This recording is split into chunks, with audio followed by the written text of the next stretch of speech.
Yung nostalgic na tanong. Hmm. Sa tingin mo, ano yung peak ng time where yung pinaka magandang way o pinakamagandang tao, pinakamagandang time to be alive?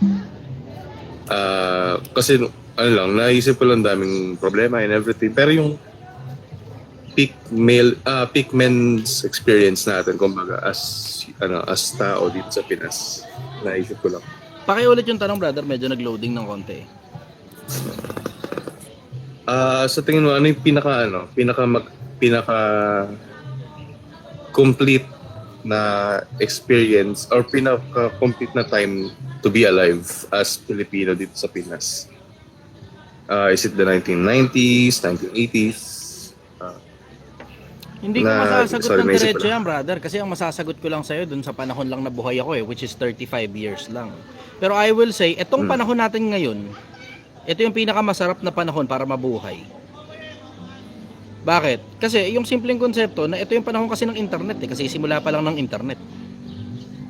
Isama mo pa yung konsepto na hindi naman kasi natin mababalikan yung nakaraan, hindi rin naman tayo makakarating sa 2 to 3 generations from now. Okay. Wala naman ibang panahon para masarap maging mabuhay kundi doon sa panahon na buhay ka eh.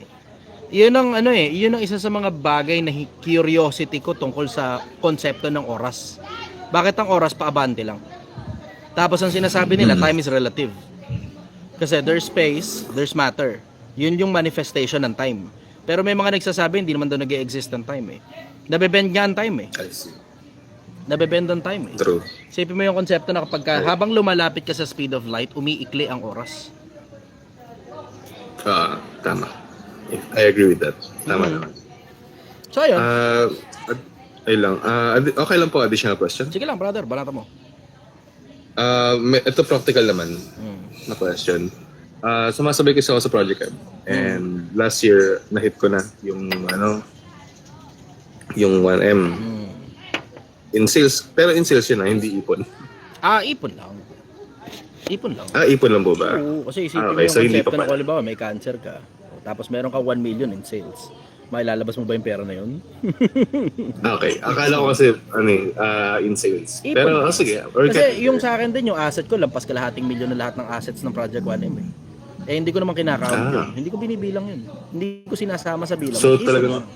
Pure cash lang talaga. As in liquid asset. Okay. Liquid asset. Okay. Sir, okay lang ba na magkaroon ng revolving credit sa credit card, tapos para magamit lang ba sa business din? Lahat ng bagay na palagay mo makakatulong, okay. Okay lang. Okay, sige. Lahat ng bagay na palagay mo Tapos, makakatulong, okay. Pero hindi lahat ng bagay na makakatulong dapat mong pakinabangan.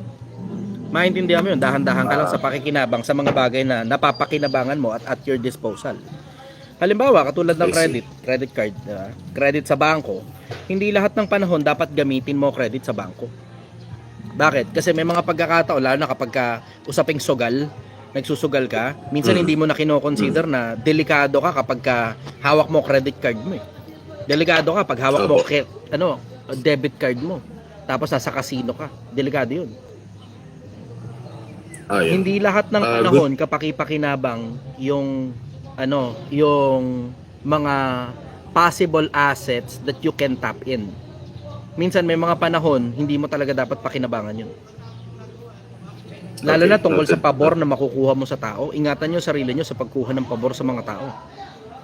48 laws of power. Abhor the free lunch. Yes. Abhor the free lunch. Ingat kayo sa paghingi ng pabor sa mga tao kasi minsan ang kapalit ng pabor hindi mo kayang ibigay pabalik. Minsan masyadong expensive yung kapalit. Okay. Noted. Isa pa, bumababa ang credibility mo kapag humihingi ka ng pabor sa tao. So dahan-dahan lang. Dahan-dahan sa paghingi ng pabor sa kahit na sino. Follow-up question, Noted. Magaganda yung mga tanong mo Sorry. Medyo kakagising ko lang din. Tapos naisip ko kagad yung negosyo ko eh. So, yun lang. Okay. Opo. Sir, okay lang ba na 2 to 3 years na puro swelduhan lang muna kami? Kasi narinig ko yung konsepto na yung kay Boss RDR. So ginawa ko, swelduhan muna kami sa negosyo and then the rest na extra is naiipon ko, ayun yung pinang-invest ko. Oo, brother, Hindi naman siguro hindi naman siguro masyadong depriving siguro sa amin yan, no? Pag ano. Oo, maganda yun.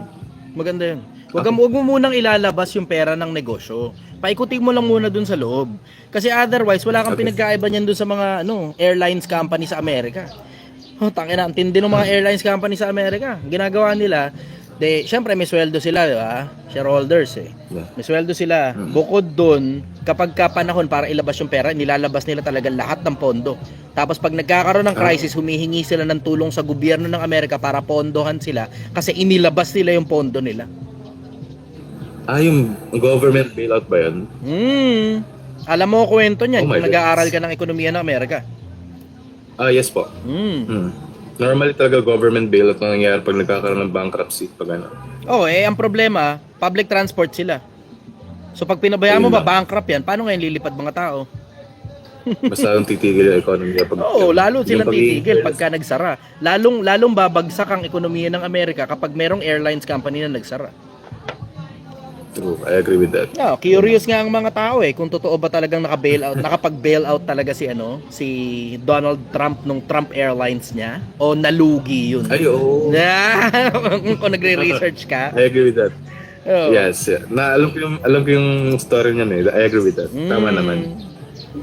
Yun lang kasi actually yun lang naman. I need yung confirmation whether I'm doing well or I'm doing okay sa Panatilihin operations. mo Yun muna lang, yung pera sa negosyo. Maliban, exception to the rule ito. Maliban na kung nalulugi ka Okay. tapos wala ng pag-asa. Alamin mo dapat kung kailan ka Okay. dapat lumabas. Perahin mo na kapag Noted, palagay mo palugi na. Perahin mo na. Better, benta mo So ang negosyo. Hindi, nag-iisip kasi kami for expansion sana. So, yun lang.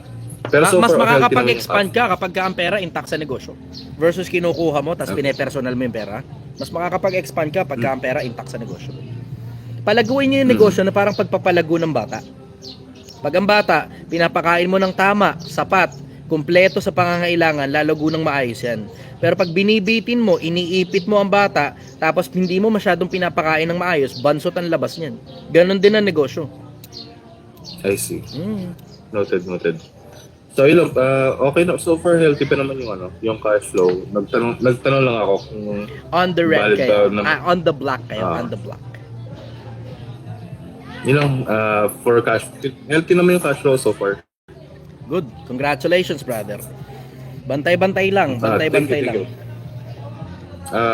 I give credit din sa'yo kasi nakikinig din naman kami sa'yo at saka si Boss RDR. So, yun lang. Mabait na tao si RDR. Magkakilala kami personal. Napakabait na tao. Lagi ako nanonood ng mga videos niya. Ako rin, nanonood din ako sa kanya. Sige, Yun. brother. So far, brother, I won't take up too much of the time Salamat. para doon naman sa iba. Sige. Good morning, Bye na brother. ako. Okay. Bye-bye. Thank you, brother. Okay, next tao. Yung mga gustong umakyat sa live, andito yung comment bar sa ilalim. Yung katabi lang nung comment bar, yun yung option para makaakyat kayo sa live.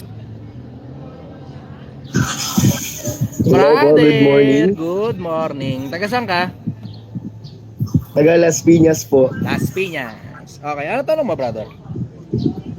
Ito po, hindi naman po ito ganun importanteng tanong. Okay. Kapag isang tao na may prinsipyo, parang hindi na po iisipin. Pero, kasi, sa ngayon po kasi, ito yung umiikot sa social media. Kumbaga, marami pong konsepto na lumalabas, iba-ibang paniniwala, iba-iba po yung pagkakaintindi nila. Pero sa palagay nyo lang po, paano nyo po ba nasasabi na red flag ang isang tao? O yung isang tao po, hindi maganda yung, yung ugali or paniniwala niya talaga?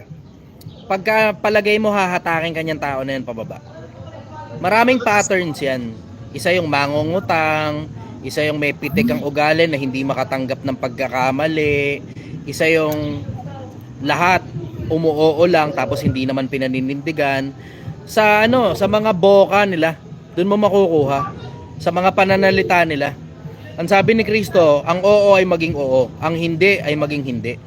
Ang higit pa rito ay buhat na sama-sama. Sabi ni Kristo yun.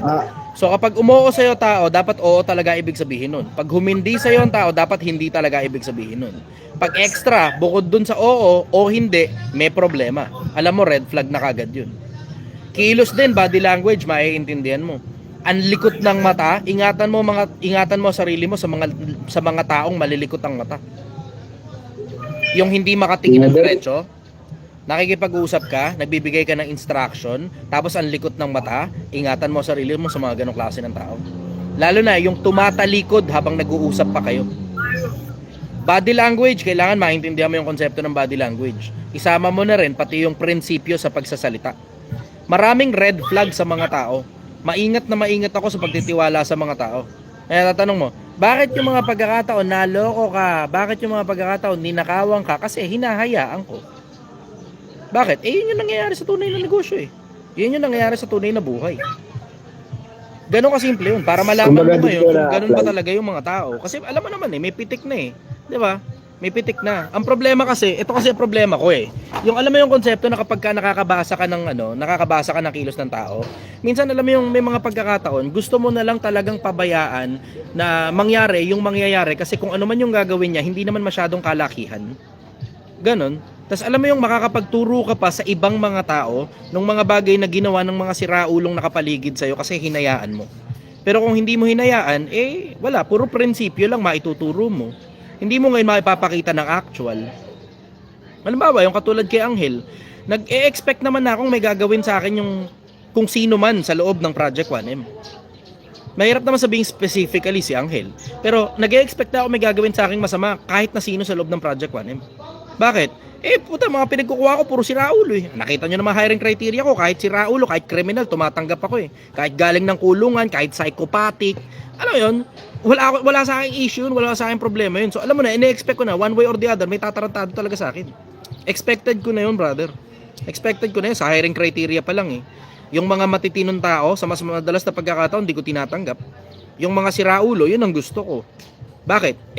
Yung simpleng konsepto ang konsepto kasi ng Project 1 makatulong sa kapwa-tao. Hindi ang konsepto nito kumita ng pera. Tingnan mo ang bagal-bagal. Yung iba nagrereklamo na nga sobrang bagal daw eh. Syempre, pag gumagawa ka talaga ng unang 1 milyon ha, bilang ordinaryong taong bayan, hindi ka vlogger katulad ko. Understood, mabagal talaga ang konsepto. Pero pag vlogger ka, mabilis ang pera pagka vlogger ka eh. Mag-endorso ka lang ng produkto, ang bilis, may komisyon ka na kagad dun eh. Diba? Ganon, yung konsepto ng yung konsepto na paano mo malalaman yung mga red flag, kailangan matuto kang bumasa ng kilos, kailangan matuto kang bumasa ng pananalita. Pag sinungaling ang tao, tanggapin mo sa sarili mo na sinungaling talaga yan. Kasi may mga tao talaga, diretso, umpisa pa lang alam mo ng sinungaling, hinahayaan mo lang kasi. Tapos, hindi mo kasi sila kino-call out sa kasinungalingan nila. Ako isa sa mga pinakamalalakas sa social media pagdating sa pagko-call out ng kasinungalingan ng mga tao eh. Yung mga influencer sa social media, di ba, pinapakita ko sa inyo pattern ng mga siraulong influencer. Tatanungin sa'yo, open-minded ka ba? O, tapos pagkatapos nun, open-minded ka, bigay mo sa amin pera mo, payayamanin ka namin.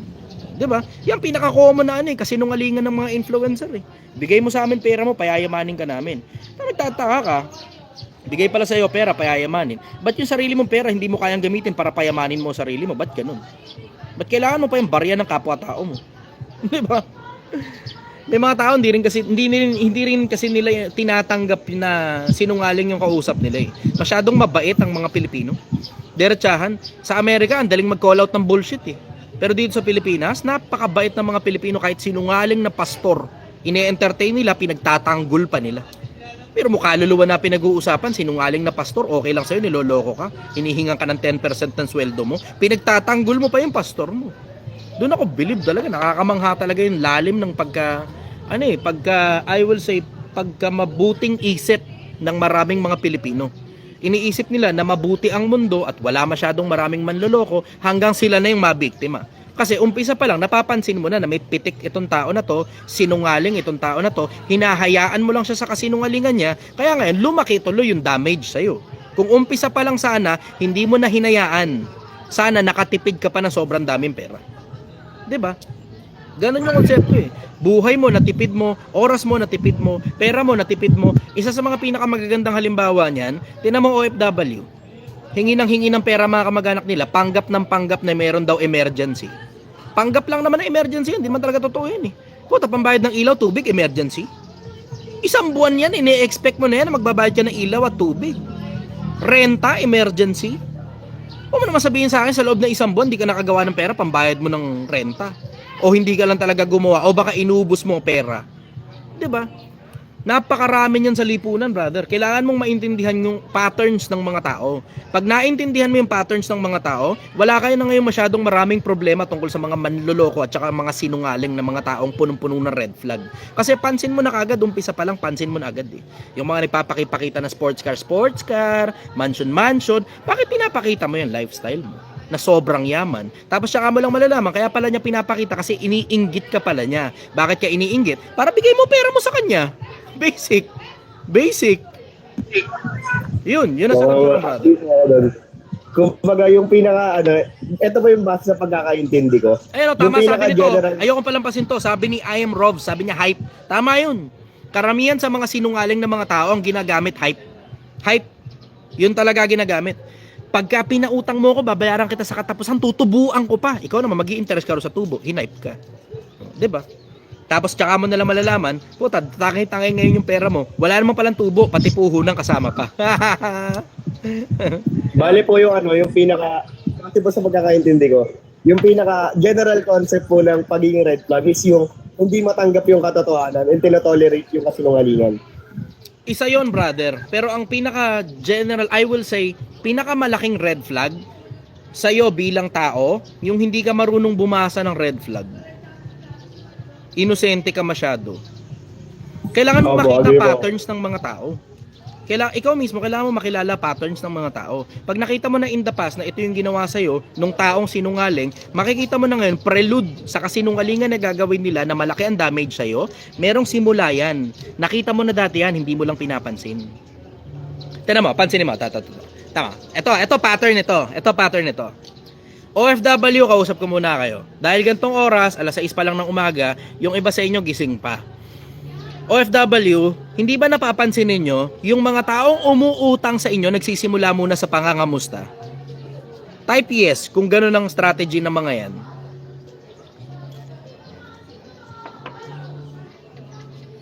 Tama ngayon, tingnan mo yung O yan, tingnan mo. Nakita mo majority nag-yes?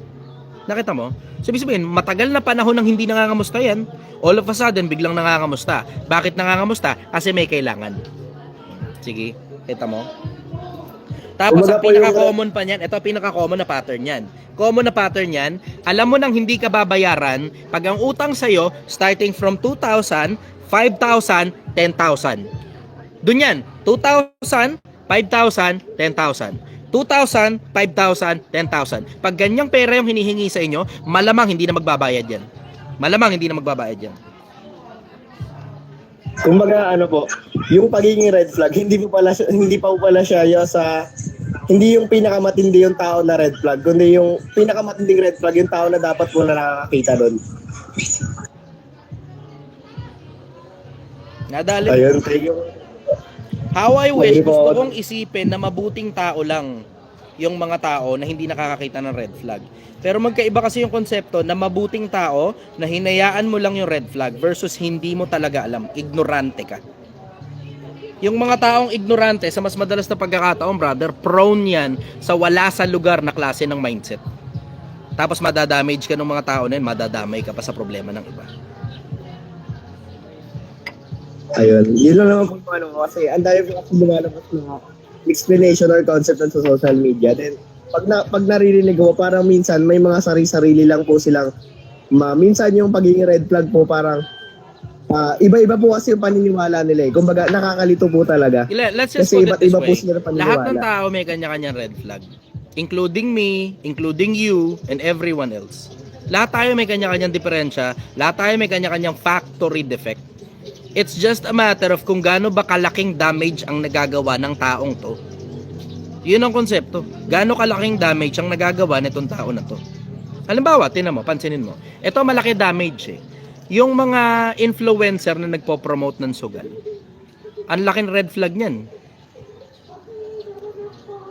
Ang laking damage na nagagawa niya sa society. Isama mo pa yung mga influencer na nagpo-promote ng kalibugan.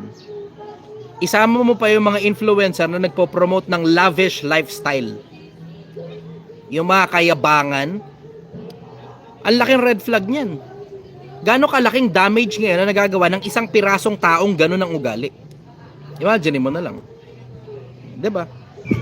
Pero yung mga Kasi yung ordinaryong taong influencer. bayan na mangungutang sa'yo, mga dala-2,000 lang yung mauutang yan, 5,000 lang. Malaki na sa 10. Sobrang bobo mo naman pag nagpautang ka ng lampas sa 10,000 tapos wala ka naman palang ganung kalaking pera, inutang mo pa para lang dugtungan yung pangangailangan ng kung sino man. 'Di ba? Unahin mo muna sarili mo. Lahat tayo may kanya-kanya red flag, brother. Lahat tayo may kanya-kanya red flag, lahat tayo may kanya-kanyang sira ng ulo, lahat tayo may kanya-kanyang factory defect. It's just a matter of kung gaano ba kalaki ang nagagawang factory defect ng gaano ba kalaki ang nagagawa nitong red flag ng tao na to na damage sa buhay mo. Lahat tayo may Yes. kanya-kanyang diferensya. Parang ako, halimbawa, yung bunganga ako, 'di ba? Alam niyo naman red flag sa akin yung bunganga ako eh. Bakit? Nagmumura ako eh, 'di ba? Pero gaano kalaking damage yung nagagawa ng pagmumura ko kung ikumpara mo naman sa taba ng utak ko na ipinapasa ko sa inyo na natututo kayo na alam niyo mas malaking pakinabang yung pagkatuto ninyo kaysa sa pagmumura ko. Ipagpapatawad mo na lang yung pagmumura ko kasi it's just between me and my God. Ganon yun. Agree po ako dun. Pwede mo additional question. Sige, brother.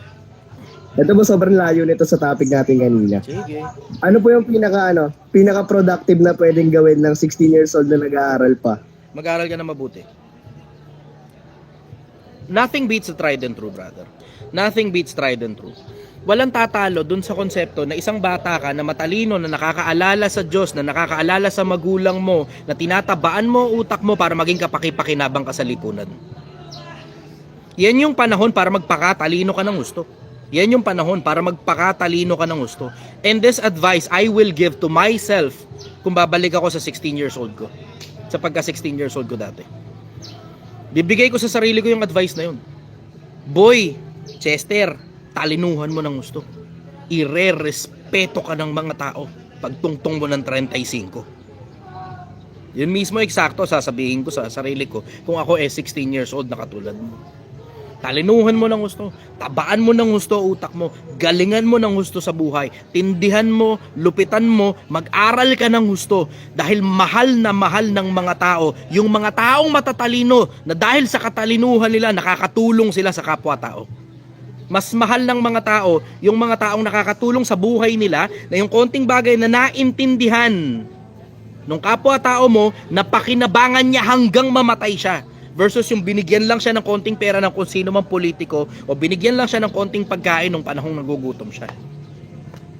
Yung pera, yung pagkain, kinabukasan, gutom ka na naman, gipit ka na naman.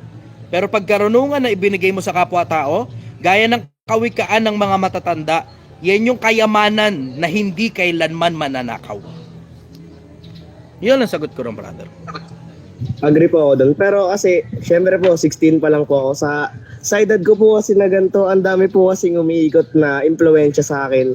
Hindi po sa bisyo Kumbaga po sa mga prinsipyo po na pwedeng maipasa sa akin, sa mga pag-uugali. Gusto ko lang po sanang malaman kung yung sinasabi niyo pong talino, paano pong talino? Then kasi po, napapanood ko po kayo since 2022 Sa lahat pa. ng anggulo. Ganun. Lalo na sa mga pinaka-paborito mo. Sa lahat ng anggulo, lalo na sa mga pinaka-paborito mo. Yan. Thank you po. Kasi, syempre, nalilito rin po kasi ako. Alam mo, Kumbaga, isa sa mga nasa pinakamalalaking bagay na napakinabangan ko, ito derechahan na, ate-ate na lang to. Ate-ate na lang to. Pero isa sa mga pinakamalalaking bagay na napakinabangan ko mula pagkabata, 1:7 ng kawikaan, ang pagkatakot sa Panginoon ay pasimula ng karunungan. Yan ang isa sa mga pinakamalalaking bagay na natutunan, na napakinabangan ko talaga ng gusto. Kasi mahilig akong mag-aral ng tungkol sa spiritualismo . In general, hindi lang Biblia, pati Quran, sinatsaga akong aralin . At maraming iba't iba pang religion at maraming iba't iba pang mga bagay. Kasi ang sabi ni Pablo sa Biblia, sa pagsasanay ng katawan ay may kaunting pakinabang. Ngunit ang kabanalan na pinagsasanayan ay may pakinabang sa buhay na ito at sa darating. Isipin mo yung dami ng talino ni Solomon na pinagtsagaan kong basahin. Sa haba ng panahon, ang dami kong napakinabangan doon, brother. Yung talino ng mga propeta, ang dami kong napakinabangan doon, brother.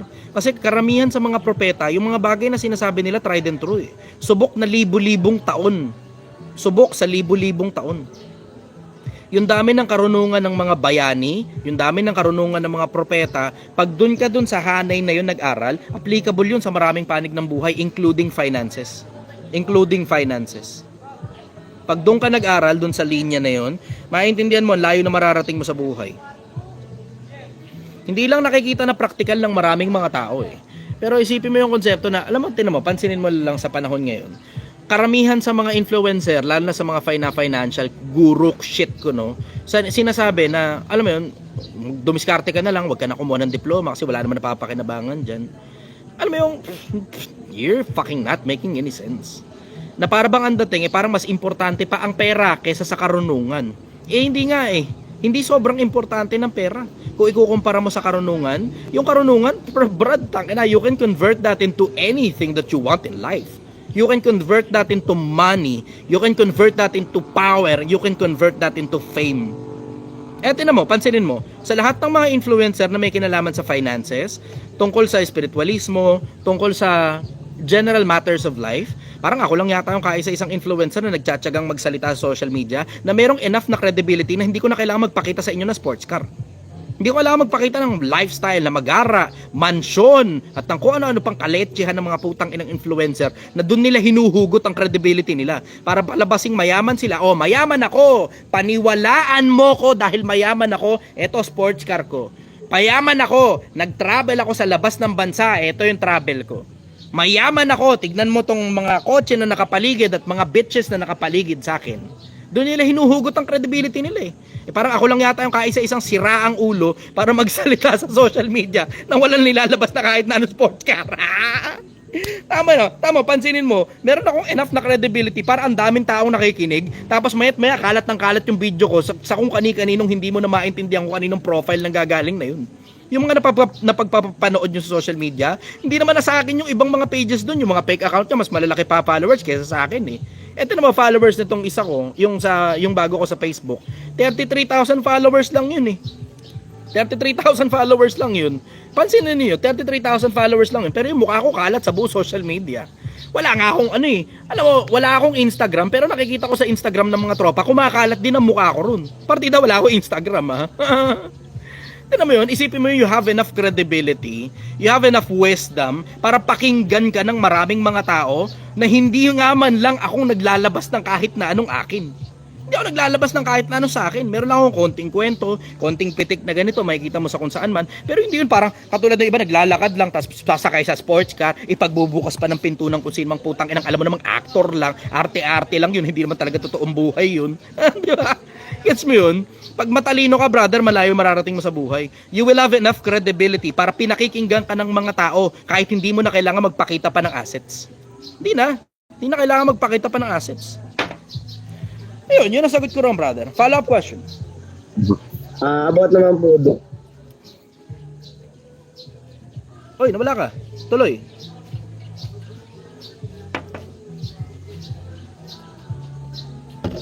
Nawala ka, brother.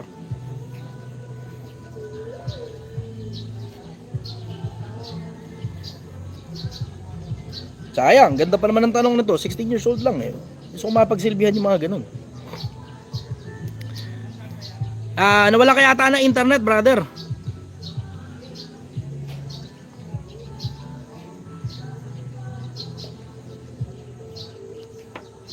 Sayang, nawala siya. Nalobat yata sa cellphone mo. Sayang. Sige, tingnan natin kung makakapapaakit natin siya ulit mamaya. Hanizel muna tayo. Wala rin.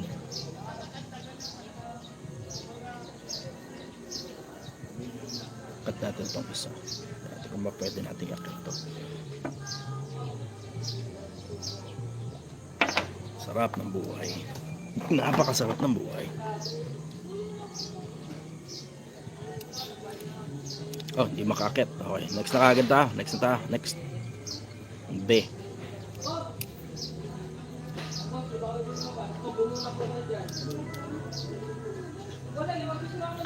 Good morning, sister. Taga saan ka?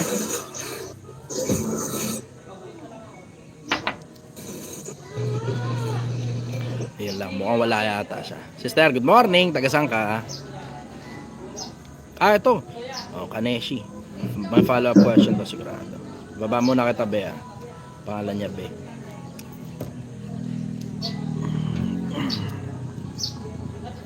Magandang umaga sa inyo, YouTube. Pakishare nga muna tong post ko. Tapos pakidagdagan muna sandali yung likes. Para maraming makinabang.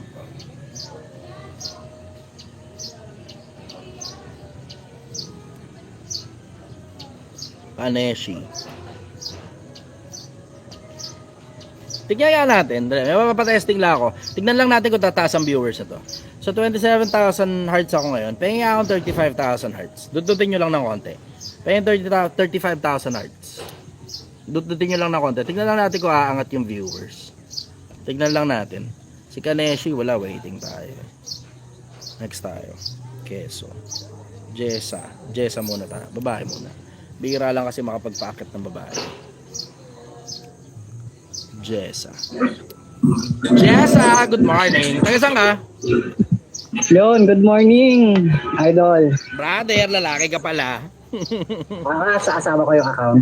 Okay. Ano tanong mo, brother? Dami kong tanong pero nakaka-blackout pala kapag... Sabi ko nga kasi sa inyo, isulat ninyo. Kasi nga, kakabutong isdib ninyo eh. Intimidating pa naman ako. Oo, kaya nga. Bali yung tanong ko kasi, ganito. Kasi matagal na ako sumusunod sa'yo. Umaangat naman ng konti, nakakausad na. Parang gusto ko na kasi umuwi ng probinsya. Nandito ako sa Manila pala. Okay. Parang gusto ko na umuwi ng probinsya. Ganun kasi okay naman sana dito yung trabaho, yung kitaan, okay naman. Kaya lang ang problema kasi yung surrounding. Yung surrounding, alam mo naman dito sa Manila, hindi naman ano. Kasi lumalaki na yung mga bata. sa Okay lang squatters kaya? area kayo. Ha? Sa squatters area kayo. Parang ganun. Okay, Oo. gets ko na. Understood na yun, naintindihan na kita. Sige, tuloy. Lumalaki na yung mga bata. Parang gusto ko na mag-settle na sa probinsya. Ang doubt ko lang, siyempre, pag umuwi ka doon, construct ulit. Ulit, pag umuwi ka doon, Construct ulit. Dito kasi medyo stable na eh. Kahit pa paano nakakausad-usad na. anong problema doon? Anong ma-advise mo doon? Okay lang kaya na... Di wag ka Igo- matakot na tapos- magsimula sa scratch ulit. Wala naman ako nakikita problema ron eh. Huwag ka matakot na magsimula sa scratch ulit. Brother, kinabukasan ng mga anak mo pinag-uusapan dyan. Yun nga eh. Yun yung iniisip ko eh. Hindi mas Kaysa importante naman ang pera kaysa sa kinabukasan ng mga bata. Ayun, tama. Kasi yung environment, hindi yun yung environment na gusto ko na kalakihan ng mga anak ko eh. Diba? Tama Alam mo ka. naman dito, agahan na nila yung ano. Oo. Diba? Ganon. Tama ka. Okay. Medyo siguro natatakot lang ako magsimula sa umpisa. Bakit? Syempre, from scratch ka ulit na, alam mo yung stable na ang buhay mo dito, hindi ka na namumroblema ng pagkain, meron ka ng ano, ganyan. Siyempre pag umuwi ka doon, mag-umpisa ka ulit sa umpisa. From zero talaga. Okay lang yun. Wala namang problema ron eh. Wala akong Okay nakikita lang kaya. problema ron, brother. Wala akong nakikita problema ron. Kasi kung magsisimula ka ulit sa from scratch, ano naman na masama ron? Kung abutin ka ng 2-3 taon bago mo kitain yung dating kinikita mo sa Metro Manila, sigurado ka naman sa kinabukasan ng anak mo, maganda yung environment. Sa bagay, tama. Kumbaga, sakripisyo na lang muna yung kaunting kita. Oh! Not Hindi bad mo na. ulitin ko, hindi masyadong mas importante ang pera kumpara sa kinabukasan ng bata. Ano ka? Susunod na lahi mo yan, brother. Napapanood sa'yo eh. Susunod na lahi mo yan. Mas Kaya importante nga eh. yung kinabukasan ng susunod na lahi kaysa sa'yo. Kaysa sa pera. Kahit naman, pansinin mo. Yun nga yung sinasabi ko eh, kung mag-OFW ka, dapat nung mga panahong wala kang anak, wala kang asawa. Pag may anak, may asawa ka na, may dahan-dahan ka lang. Dahan-dahan ka lang. Kasi mas malamang na masira pamilya mo pag nag-abroad ka. Ganun din yan, kaparehas din ang konsepto yan eh. Kung palagay mo, tinan mo, isipin mo yung konsepto na, okay, sige, ang gusto mo mangyari, umuwi sa probinsya. Bakit? Kasi nasa squatters area kayo. Eto naman ang tanong ko sa'yo, kung maganda na pala kinikita mo rito sa Metro Manila, ba't hindi ka ngayon makaupa sa mas maayos na community? Hindi kaya ng kinikita. Hindi, maghahanap ka lang. Sisipagan mo. Para kung magkano man yung budget nyo para dyan, lakihan mo lang ng konting-konti lang, halaga ng 500 lang o 1,000 lang ang diferensya, makakalipat na kayo. Baka mas maliit nga lang ng konti yun kaysa sa laki ng meron sa inyo sa squatters area. Pero at least maayos yung community. Kaya yan, sisipagan mo lang. Ano yun? O, yun na ngayon, resolvado na ngayon yung problema mo. Kung hindi mo kung ayaw mong umuwi ng probinsya, gusto mo dito dahil malaki pera, di lumipat kayo ng ibang bahay. Actually, okay lang sa akin naman yung konti ang kita, hindi naman. Alam mo yung hindi na ako naghahangad ng sobrang marami ang buhay. Ako, suggestion ko, brother, kung kaya rin lang naman, maghangad ka. Wala namang masama doon kung tinatrabaho mo eh. Sa bagay, oo. Oo, basta tinatrabaho mo. Pero ang masama, yung naghahangad ka, tapos sa hindi? masamang paraan mo kinukuha. O worse, naghahangad ka, tapos wala kang ginagawa. Kasi din naman, pansinin mo kaalakbay ng malaking sweldo, yung taba ng utak tumatalino ka rin. Kaalakbay yun, magkasabay yun. Hindi ka mapopromote sa trabaho pag bobo ka. Gets mo yun? Actually, tumaas na nga. Dahil pinag-aralan ko rin kasi yung trabaho ko. Ginagalingan ko din. Oh. Siguro na ano na Ako nga, ito, ako tingnan mo, tungkol sa kabobohan, ito nga, nagtataka nga ako rito sa Tates eh. Oh. Sabi niya, pangit ugali niya sa personal, huwag kayo pauto dyan. Tanga, kahit sa live, pangit din ugali ko. Bobo talaga. Akala niya yata, maganda ugali ko pag nakaharap ako sa inyo. Hindi, tanga, pangit din ugali ko pag nakaharap ako sa inyo. Sa personal, pangit din ugali ko. Ganun na lang, mas madaling sabihin yun, pangit ang ugali ko. Eh syempre, sobrang bobo niya. Hindi niya ngayon magets na dito. Kahit nasa live ako, tingnan mo, sinasabihan ko siya ng bobo. Kasi nga, pangit niya kasi ugali ko. Ganun lang naman yun eh. Ganun lang naman yun eh. Anyways, follow up question, brother. Wala na akong maalala eh. Dami kong tanong nung nakaraan. Tsaka yung mga 3 a.m. thoughts. Dami. Kasi nga, isulat nyo nga kasi. Sa lahat ng Next nakikinig time, dito, sulat nyo kasi. Sulat nyo. O, di, susunod na pagkakataon, kung sakali makachamba ka, makakit ka, meron ka nga isang mahabang listahan, ine-entertain ko naman yun eh. As long as, entertaining enough para sa audience ko. Huwag ka lang yung paikot-ikot lang tayo sa isang pirasong tanong, tapos ayaw mo lang talagang gawin yung resolution na sinasuggest ko sa'yo. Di ba? Well, thank you very much, brother. Maraming Sige, salamat. brother. Bye-bye. Bye-bye.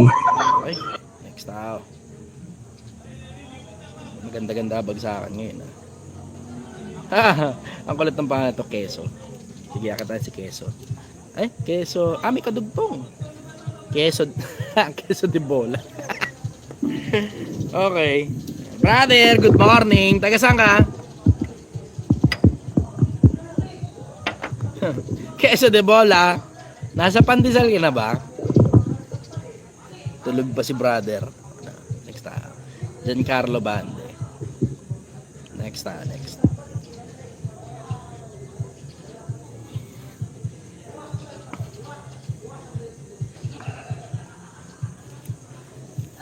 Sabi niya, bombayin mo po kay ko, boss. Ayoko lalaki ka eh.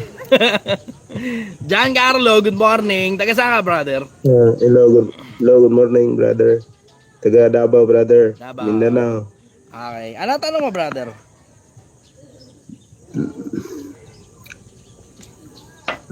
Ano sana, brother eh. Kasi, galing sa broken family din, tapos may family na ako. OFW ako dati, tapos ngayon umuwi. Tapos, ano yung magandang desisyon? Babalik ba o hindi? Kasi may pamilya na rin ako eh. Ano buhay mo rito? Teacher ako sa ibang bansa, brother. Dito sa Pilipinas? Teacher din, nag-a-apply ako. Kaso on process pa. Apply ka sa public. Kasi nagde-decide. Okay. Saan ba mas malaki sweldo? Public o private? Public, brother. Public no? Apply ka sa public, kuha ka civil service. Lalo na ngayon, pa-election na, brother. Nakapasa na ako, brother. Ayun, okay May na. license na ako. Alam mo na kung ano gagawin mo. Kaso nga lang, medyo malaki nga doon sa ibang bansa. Pero malayo naman. Di mag-virtual assistant ka rito sa Pilipinas. O tutorial ka ng mga Koreano. Teacher pa rin yun. Panahon ngayon, brother, nasa internet na tayo. So kung yung pagka-teacher mo, kaya mong dalhin sa internet para turuan ng ibang lahi, habang nasa bahay ka, nasa Pilipinas ka pa, o edi yun, that's the best course of action. Konti lang ang diferensya sa pag-abroad. Eh, ano, sabi mo, mag-online tutorial ka. See? Kailangan lang talaga, bago sa sistema mo yan, hindi mo alam kung paano gumagana yan, pag-aralan mo ngayon ng gusto. Swerte, meron na tayong bagong university ngayon. Tawag nila YouTube University. Oo, ano. Oo, diba? Pero ongoing na rin yung ano ko, brother. Yung item ko sa public. So medyo matagal pa, ngayong August pa nga lang. Opening. Sabi, ganyan po part-time ko, 3 hours lang. Medyo nag... Tama, may comment dito. Ganyan po part-time ko, 3 hours lang, tuturuan mo mga batang Chinese ng A to Z. So, simple nun. Magtuturo ka lang sa mga batang Chinese ng A to Z. Alphabet. Oo nga, no. Sino kaya si Bet? Kilala niyo ba kung sino si Bet? Bakit siya alpha? Ay, sorry. Intrusive thoughts. Meron pa pala akong tanong, brother. Oo, sige. Ano bang religion mo, brother? hindi ko dinidisclose yung brother. Walang sense yun. Personal lang yun eh. Ang dahilan kung bakit, kasi malay mo, mali pala ako, di naisama pa kita sa impyerno. Delegado yoko. Yoko, delegado. Mabuti na yung sigurado. Okay. Pupunta ako sa impyerno, tanggap ko na yun. Pero hindi na ako para magdamay pa. Kasi matagal na rin ako nakikinig sa'yo, brother eh. Tapos,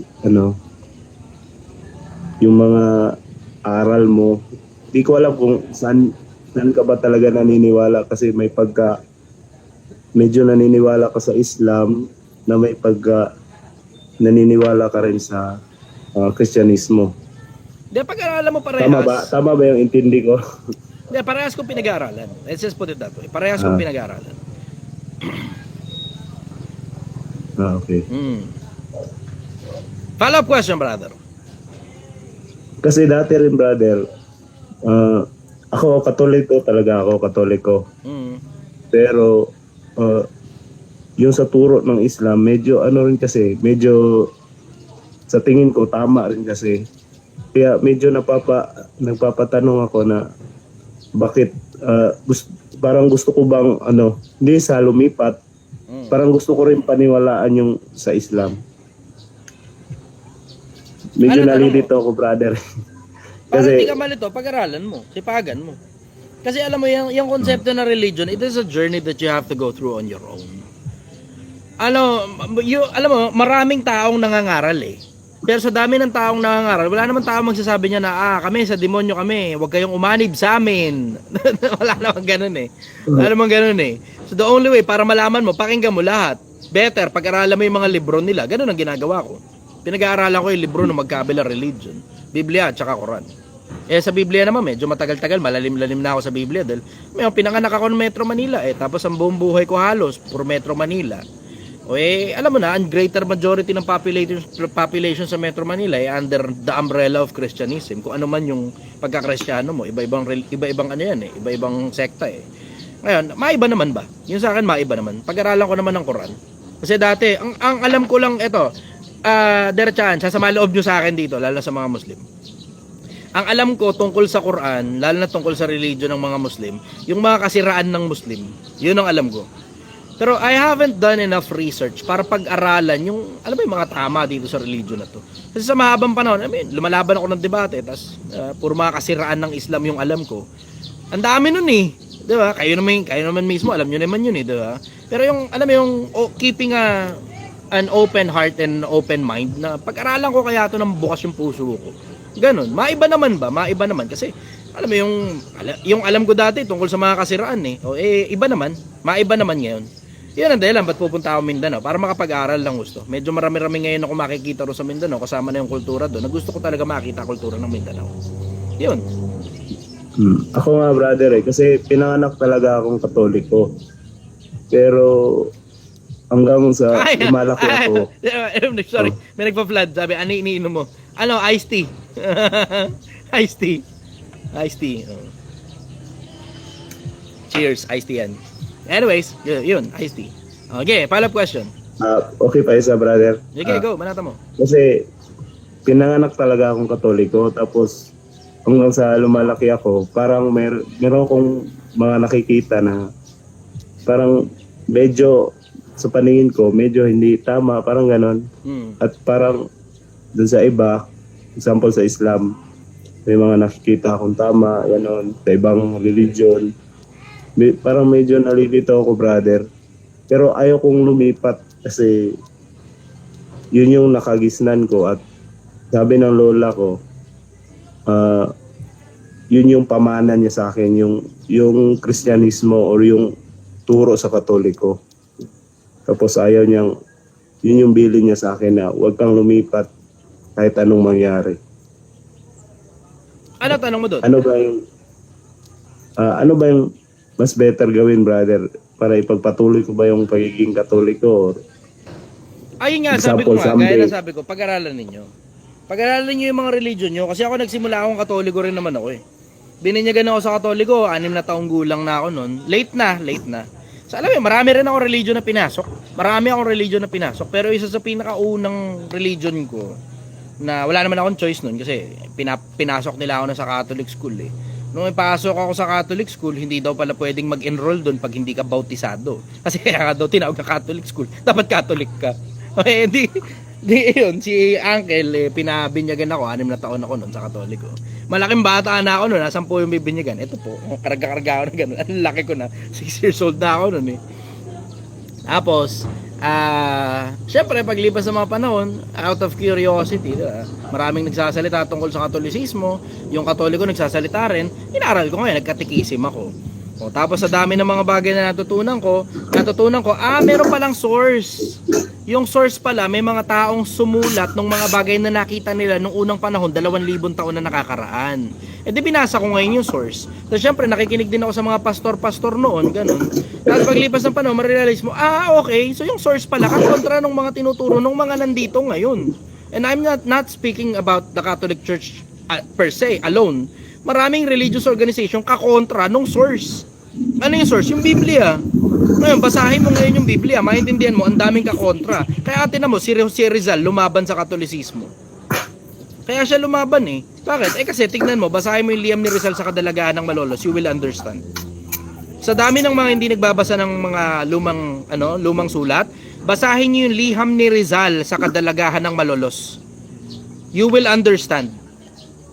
No Limit Angere, El Filibusterismo, isama mo na rin. Although mahaba-habang basahin yun. Yung liham sa Kadalagaan ng Malolos, maikli lang yun. Matatapos mo kagad yun. Yun. Yun, ang sagot ko ron. Ang suggestion ko sa inyo, in general, basahin niyo yung source. Sa mga Muslim, basahin niyo yung Quran ninyo.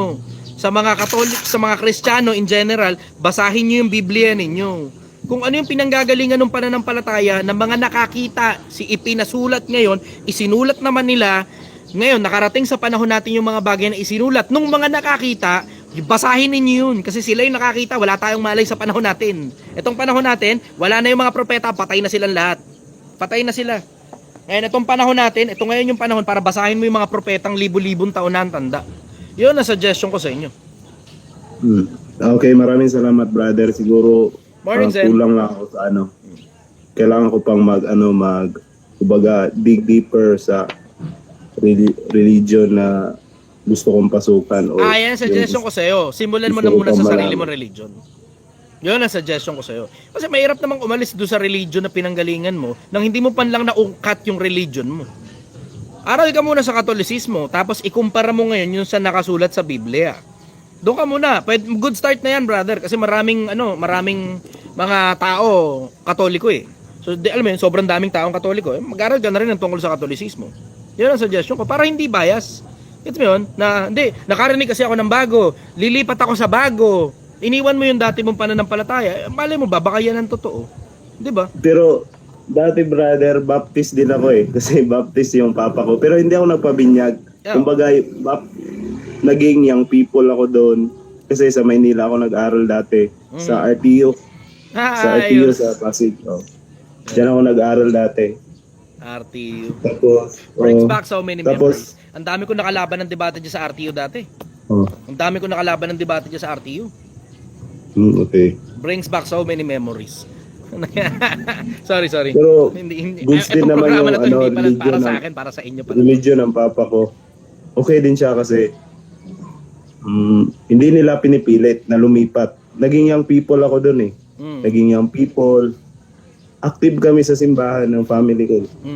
Diyan sa Maynila. Sa Emmanuel Baptist Church yun eh. Pero yun, hindi ako lumipat kasi nga yun yung bilin ng lola ko. Pero okay lang din naman sa kanila. Wag kang maghumawak, Tanggap- brother, oh. sa bilin ng lola mo. Wag kang maghumawak sa bilin ng lola mo. Takot na takot ka dahil sa lola mo. Dadaling ka ba ng lola mo sa langit? Yun kasi nagpalaki sa akin, brother. Kahit pa. Matuto kang aralin. Mas maigi na yung pananampalataya mo, ang saligan, sarili mong research. Na yun mismo yung sinabi ng Diyos.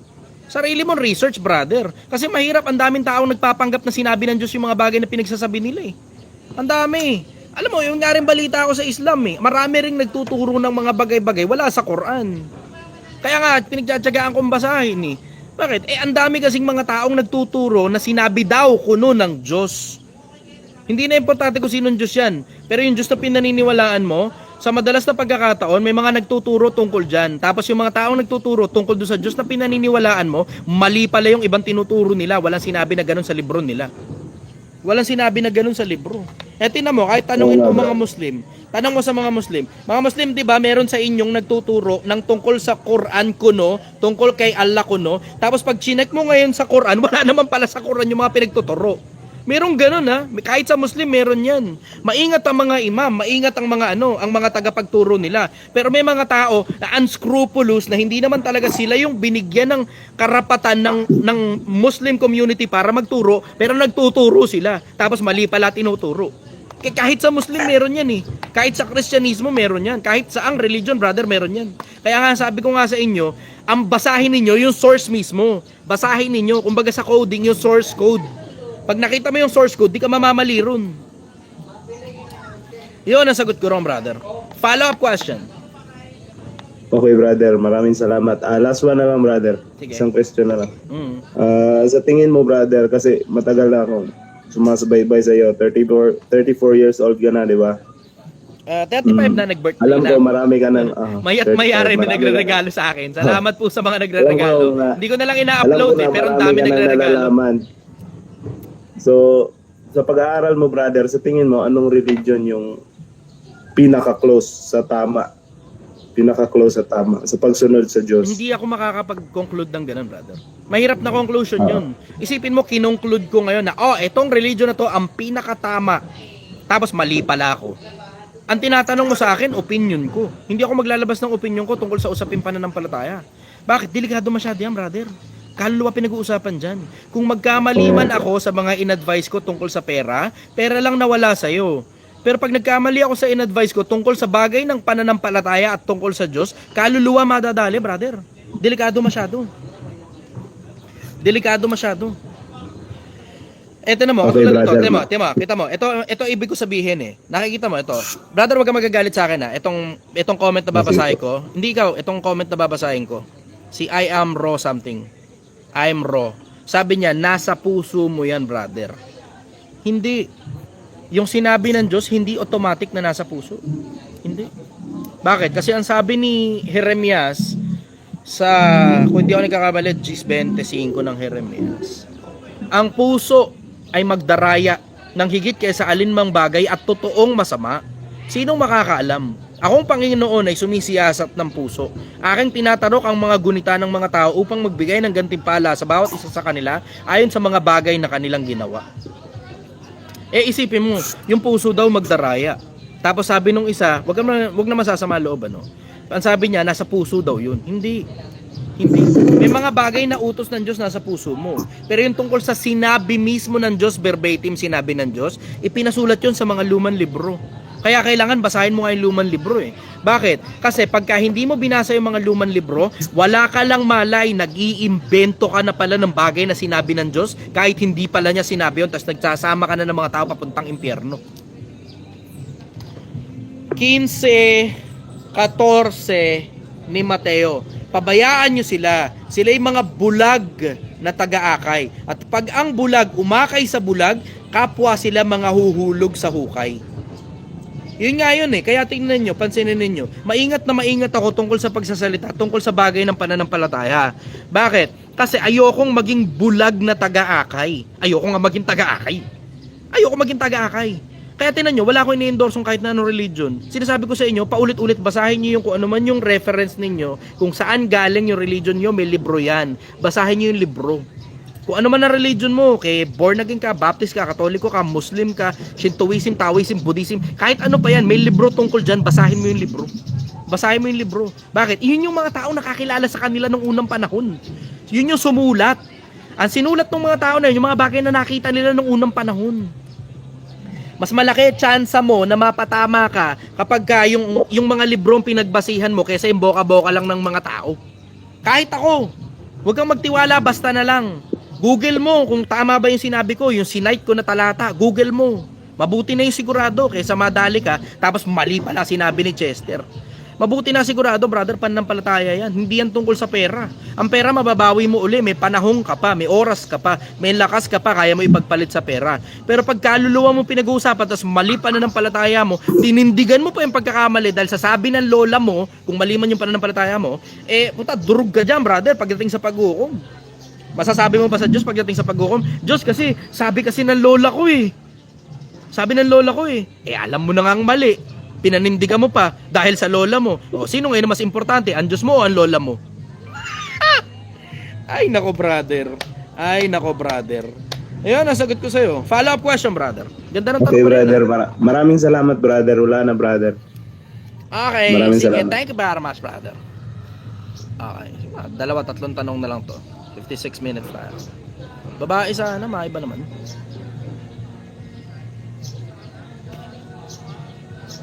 Ay, may napindot tuloy. Napindot. Sabi, dati ka ba NCGI? Lahat halos ng religion. Ganun na lang. Brother. Let's just put it that way. Halos lahat ng Magandang religion umaga. pinasok ko. Good morning, brother. Taga saan ka? Las Piñas lang. Okay. Anong tanong mo? Sa anong masasabi mo sa brother sa mga Pilipinong natatakot sa bad death at saka sa good death? Okay lang yun. Mas okay nang takot sila sa ganun. Okay lang yun. Mas okay na yung hindi mo naiintindihan yung konsepto ng utang kesa naiintindihan mo yung konsepto ng utang tas mali-mali mga desisyon mo. Kasi alam mo, sa akin, mas unahin mo kasing pag-aralan yung financial management. Paano ba maghawak ng sarili mong pera na hindi galing sa utang? Yun ang unahin mo muna. Bago mo pag-aralan yung good debt, bad debt, blah blah, etc., debit, credit, at kung ano-ano pa, unahin mo muna pag-aralan paano kumita ng pera, tapos paano manatili yung pera sa bulsa mo. Ang daming tao, alam kung paano mangutang, pero hindi alam kung paano magpanatili ng pera sa bulsa nila eh. Ay, nako. Yun ang sagot ko ron. Follow-up question, brother. Anong masasabi mo, brother, sa mga maaga nag-uumpisa ng mga business? Katulad ng mga 15 anyos, 17, 18, mga ganun. Anong masasabi mo sa kanila, brother? Kung kaya isabay sa pag-aaral, pero ako, suggestion ko, naku, tangina brad, unahin mo muna pag-aaral. Tapusin mo muna. Pwede kang magpanggap na negosyante mula dun sa panahon na tinapos mo yung pag-aaral mo, nakakuha ka ng diploma, hanggang mamatay ka, pwede kang magpanggap na negosyante. Pero isasabay mo sa pag-aaral mo yan, alam mo, may istorbo pag-aaral mo dyan. Diba? O tapos tignan mo, nagpapanggap kang negosyante habang nag-aaral ka, tinigil mo ngayon yung pag-aaral mo, o pinilit mong pagsabayin yung dalawa, bumabagsak na ngayon yung grades mo, pag nakatapos ka o hindi ka nakatapos, halos di mo mapakinabangan ang kurso mo. Sa madalas na pagkakataon, ganun nangyayari. Bakit? Hindi mo pinagbuti dun sa kurso mo eh. Ako nga suggestion ko sa inyo, sa mga kabataan, eto suggestion ko sa inyo. Ang suggestion ko, tapusin mo muna ang pag-aaral mo. Bakit? Kasi pwede ka namang kumita ng pera mula dun sa panahon na natapos mo pag-aaral mo hanggang mamatay ka. Kung hindi nyo napansin, dun din naman ang bagsak nyo. Might as well, tapusin mo muna pag-aaral mo. Mas malayo mararating mo tungkol sa konsepto ng paggawa ng pera kapag ka lisensyado ka. Kapag ka doktor ka, abogado ka, o business school ka galing, o accountant ka, o kung ano man. Bakit? Kasi one way or the other, hindi mo naman sigurado kung papaldo o papalpak ka sa negosyo. Pero kung pumalpak ka man sa negosyo, makakapag-empleyado ka. Tapos dahil lisensyado ka o dahil may diploma ka, mabilis ka matatanggap, mabilis din ang promotion mo, tapos mabilis ka rin kikita ng pera para makabalik uli sa pagnenegosyo dahil malaki nga ang sweldo mo nung panahong nag-iempleyado ka pa. Huwag nyo skip yung proseso. Mga tao matigas sa ulo, akala nila pagpasok sa negosyo, paldo agad eh. Wala ikang ibang paraan para yumaman kundi magnegosyo ka. Tanginang yan. Isa sa pinakamalalaking scam sa lipunan yan eh. 4 na quadrant yan. Pwede ka yumaman doon sa 4 na quadrant. 4 na quadrant yan. Ikakayaman mo yung 4 na quadrant na yon.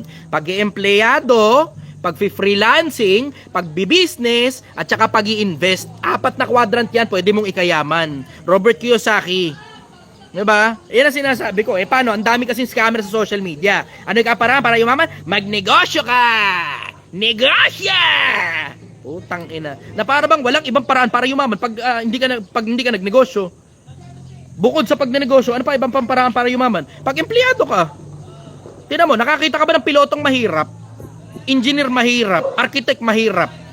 Tang ina naman. Ay nako. Sinasabi ko sa inyo. Pag-i-empleyado, nakakayaman po yan. Lalaliman mo lang. Huwag mong tatangahan, huwag mong bobobohan. Nagtsatsaga ka sa minimum. Diba? Nakakayaman ng pag-i-empleyado. Nakakayaman din ng freelancing. Huwag mo lang tatangahan, huwag mo lang bobobohan. Nakakayaman din ng investment. Nakakayaman din ng negosyo. Pero lahat ng yan, pag bobo ka, pag tanga ka, pare-parehas lang na bagsak ka dyan sa lahat ng yan. Yan ang sinasabi ko sa inyo. Walang magsasalita ng ganyan sa inyo, Pilipinas. Wala halos nagtatapat sa inyo sa mga business guru ninyo. Halos walang nagtatapat sa inyo sa mga business guru ninyo. Karamihan sa mga business guru nyo, sinungaling. Karamihan sa mga business guru ninyo, sinungaling. Lahat ng tao parang kailangan na lang. Lahat ng tao kailangan magnegosyo. Bakit kailangan magnegosyo? Kasi may binibenta pala siyang course tungkol sa pagnenegosyo. Kaya lahat na lang ng tao pinipilit niya magnegosyo. Kahit hindi lapat sa iyo yung pagnenegosyo, basta mag-enroll ka rito, amin na pera mo. Putang ina mo. Ganyan ang labas eh. Di ba? Karamihan dyan sa mga business guru na yan, putang ina, sinungaling. Tangina, sabihin hindi nakakayaman yung pag-i-empleyado. Hindi nakakayaman pag-i-empleyado, tangina. Ako ang dami ko kinita sa pag-i-empleyado eh. Ang bobo mo lang kasi. Ayaw mong talinuhan, kaya hirap na hirap ka, minimum ka, nagparami ka pa ng anak mo, tas sisi mo na lang sa gobyerno. Kunyari kasalanan ng gobyerno, ba't mahirap ka, gago? Diba? Wala nagsasalita ng ganyan sa inyo, Pilipinas eh. Ako ang pagmamahal ko para sa inyo. Gusto kong umalagwa ang buhay ninyo. Hindi na importante kung kumita ako o hindi. Wala akong pakialam kung may bumili na sinigang ko o wala. Ang pakialam ko, ang problema ko kung paano mapapausad yung buhay ng kapwa-tao ko. Yun ang pag-ibig ko sa kapwa-tao ko. Pagtatapatan kita, wala akong pakialam kahit masama pa loob mo sa akin. Wala akong pakialam kahit magalit ka pa. Okay lang yan. Basta makinabang ka lang tapos itapon mo na ako. Wala halos nagtatapat sa inyo sa social media eh. Halos lahat sila sinungaling. Halos lahat, uulitin ko, halos lahat sila sinungaling. Yang social media ninyo, punong-puno ng mga gagong ganid na mga tao. Yang social media nyo, punong-puno ng mga ganid na mga tao na ang importante lang sa kanila, yung pera mo, ilagay mo sa bulsa nila. Yun lang ang importante. Walang nagmamalasakit sa iyo ng totoo dyan sa mga putang inang yan. Wala. Sinungaling yung mga gagong yan. Napakarami nila. Makakita ka man ng legit dyan, 1, 2 piraso. Sa halos daan-daang nagtuturo tungkol sa negosyo. Tangina sinungaling. Tangina nyo. Pare-parehas tayong pupunta sa impyerno. Magkikita-kita tayo doon mga gago. Tangina nyo. Lahat na lang ng tao kailangan magnegosyo. Lahat na lang talaga kailangan magnegosyo. Tangina, gaano karaming OFW sinira ang buhay ng mga putang inang yan. Gaano karaming OFW ang sinira ang buhay ng mga putang ina mga gagong yan.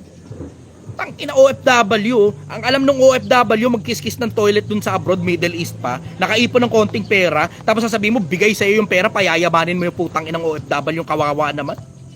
Tangina. Ilan sa inyo ang nadali sa networking? Sabihin nyo nga diretsahan, ilan sa inyo nadali sa networking? Tapos sa inyo na mga nadali sa networking, ilan sa inyo yung totoong yumaman? Diretsahan lang tayo.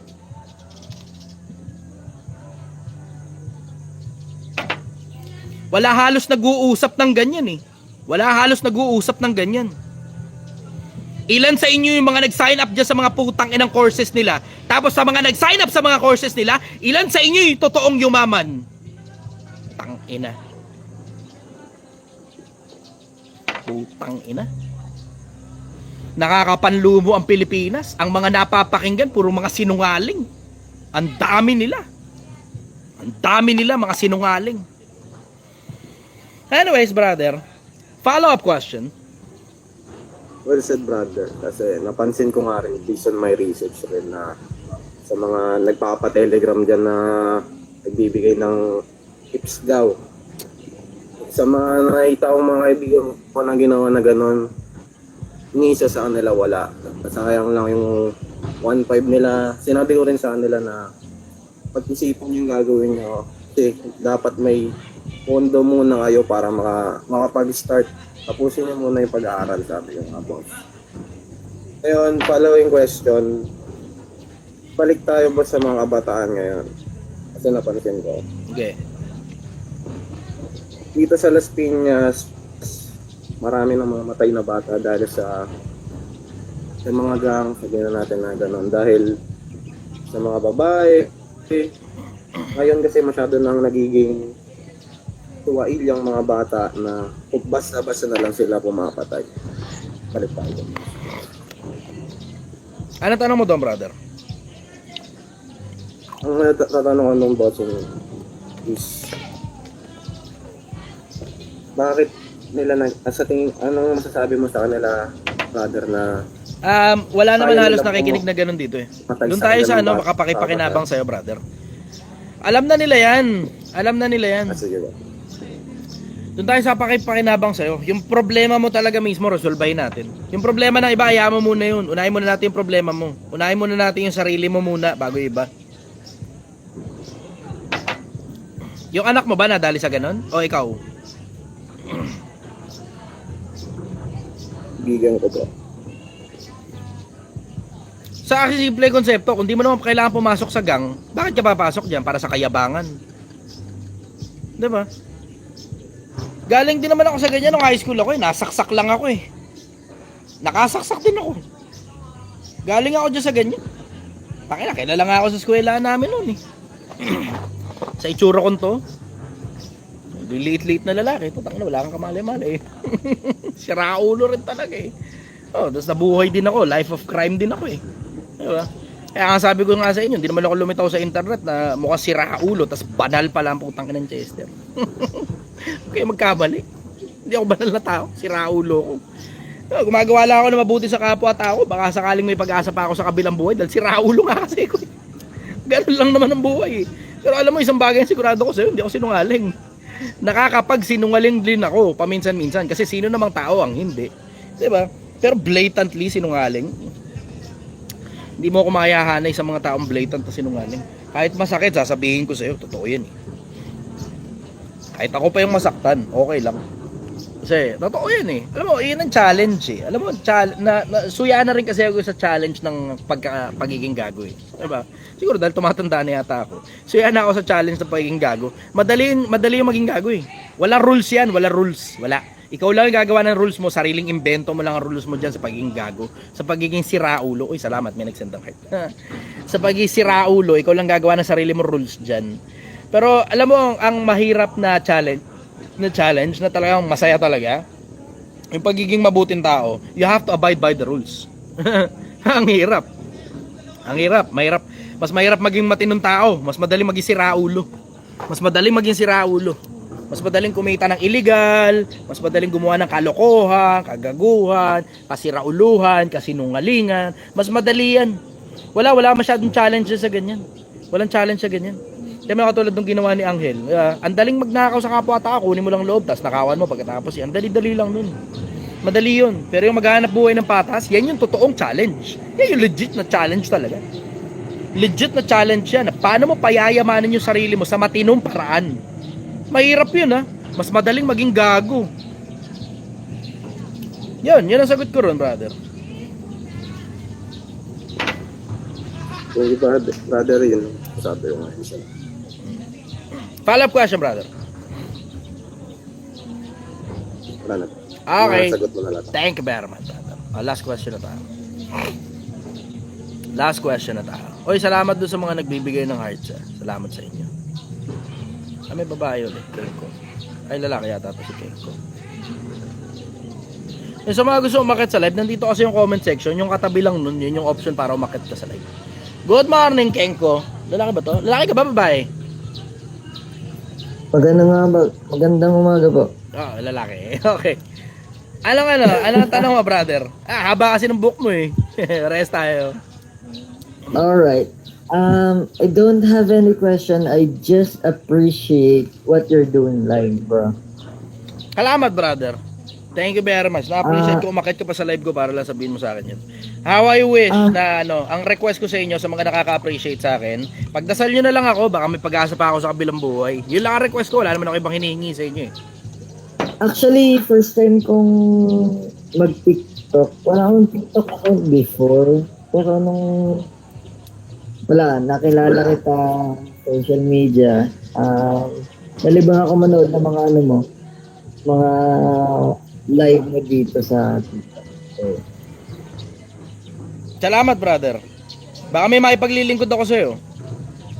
wala naman. I just wish na bigyan ka pa ng kalakasan,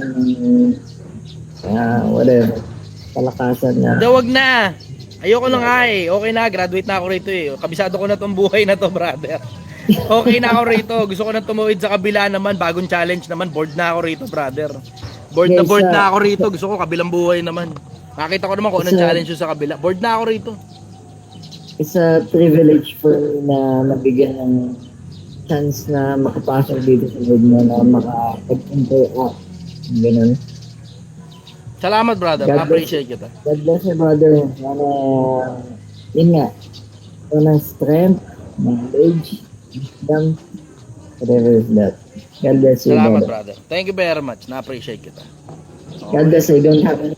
Ay, sorry. Naputol kita. Sorry. Kuha tayong bago. Isa pa. Last na to. Ito, Trex. Mukhang kanina pa yata ito si Trex eh. Nakataman natin si Trex. Brother, good morning.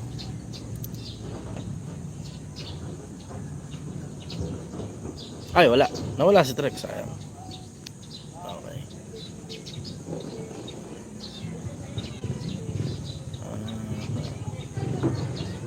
Amanda. Ito, babae. Babae naman muna. Sa mga nandito sa YouTube, pakishare nyo nga muna to. Good morning, Amanda. Taga saan ka?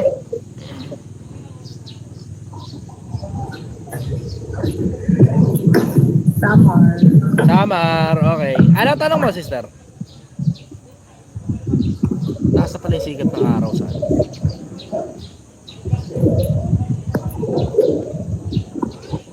Ano tanong mo, sister?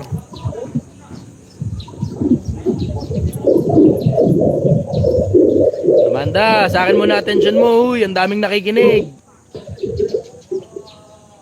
Asan ba to? Paano ba? Alam ba to? to? Bala ka dyan, nagkakita kong bago. Bagal mo eh. Preb, good morning, brother. Taga saan ka? Lapit niyo po yung upuan. Oh, good morning, brother. Okay, taga saan ka? Siga ano ako, siga Sambales ako, Olonga po. Bales. Okay, ano tanong mo, brother? Yung kaliwa, nasa 10 o'clock. And then yung Ano ang pinaka-purpose mo sa buhay? hindi mo pwedeng pagbubulbul. At ano ang pagkakaiba mo? Ganyan po ang Pagkakaiba mo sa ibang gurus na inspirational, anong pinaka-unique sa'yo? Kasi marami rin katulad mo eh. Ang daming mong tanong. Okay, isa-isayin natin. Ano purpose ko sa buhay? Matuwa sa akin yung gumawa sa akin. Yun lang, wala na iba. lagi niyo po dapat Ang tanong mo, ano pinagkaiba ko sa ibang guru? Hindi ako guru. Ordinaryong taong bayan ako na may opinion. and then yung review mirror po natin dito. Yun. Okay? Hindi ako guru. Sino ako? Wala, ordinaryong taong bayan. Ano meron sa akin? Wala, may opinion lang ako. Kapag kayo po Bakit ka dapat maniwala sa akin? Wag! Mag-research ka ng sarili mo. Pero kung wala ka rin lang na mga idea tungkol sa mga bagay-bagay, de tanong mo sa akin, baka sakaling may research ako tungkol dyan. Ganun. kapag kayo po ay nagmamalayo at nandito naman sa Manila, Follow up question, brother. pwede So, po Sige, follow-up question. So, nabanggit mo kanina na unsure ka sa ano? Unsure ka sa totoong religion. Unsure ka dun. Hindi mo alam kung may Diyos or wala. Para kang naglalaro sa pagiging agnostic. Sinusugal mo ba yung kaluluwa mo sa impyerno or langit? Or you're taking a risk? Sumusugal ako sa langit kasi alam kong papunta na ako impyerno, biyaheng impyerno ko eh. Sumusugal ako sa langit. Yung airbag ko kasi lagi nakailaw eh. Nag-adjust po kayo ng side mirror, kailangan po, kahit po Follow-up question. Po, yung makikita nyo na hindi po ng... Sige, ito follow-up question. Meron ka ba bang planong magkaroon ng sariling pamilya? Hindi ako sigurado. Sira ulo lahi ko eh. Hindi ako Ayaw mong ipasa sa anak mo? Sa magiging anak mo yung wisdom or knowledge? Sa inyo ko na lang papasa, ba't ayaw niyong tanggapin?